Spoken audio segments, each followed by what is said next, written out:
Hi అండి, welcome to Sahithi Vasanthi and vlogs. ఈరోజు గుడ్డు పులుసు చేశాను. గుడ్డు పులుసుకి 3 గుడ్లు అయితే తీసుకొని చక్కగా ఉడకబెట్టేసుకొని ఘాట్లో పెట్టేసుకున్నాను. కొద్దిగా ఆయిల్ అయితే వేసుకున్నాను. ఆయిల్ కొద్ది చిటికెడు పసుపు అయితే వేసుకొని గుడ్లు వేసేసుకున్నాను. దాంట్లో గుడ్లు వేసేసుకొని చక్కగా వేపేసుకున్నాను. వేపేసి పక్కన పెట్టేసుకొని అందులోనే కొద్దిగా ఆయిల్ అయితే వేసుకొని పోపు దినుసులు, కరివేపాకు, పచ్చిమిర్చి, ఒక ఉల్లిపాయ అయితే కట్ చేసుకొని వేసుకున్నాను. ఉల్లిపాయ అవి చక్కగా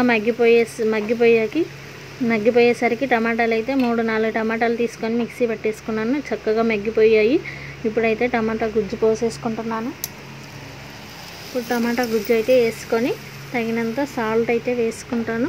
తగినంత సాల్టును, చిటికెడు పసుపు, కొద్దిగా తగినంత కారం అయితే వేసుకొని చక్కగా అవి చక్కగా కలబెట్టేసుకొని చక్కగా మగ్గిపోయేసరికి ఆయిల్ అయితే పైకి వచ్చేస్తుంది. ఆయిల్ పైకి వచ్చేంత వరకు చక్కగా మగ్గనివ్వాలి.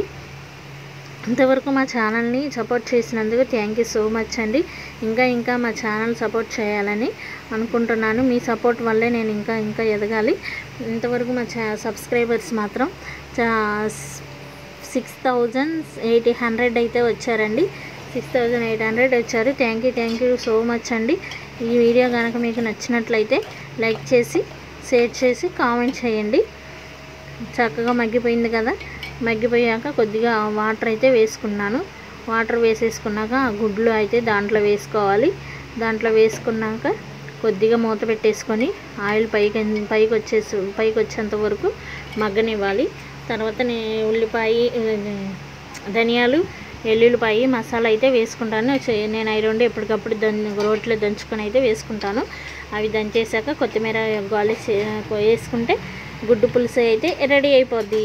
ఈ వీడియో కనుక మీకు నచ్చినట్లయితే like, share, subscribe. Thank you so much. Bye అండి. Thank you all.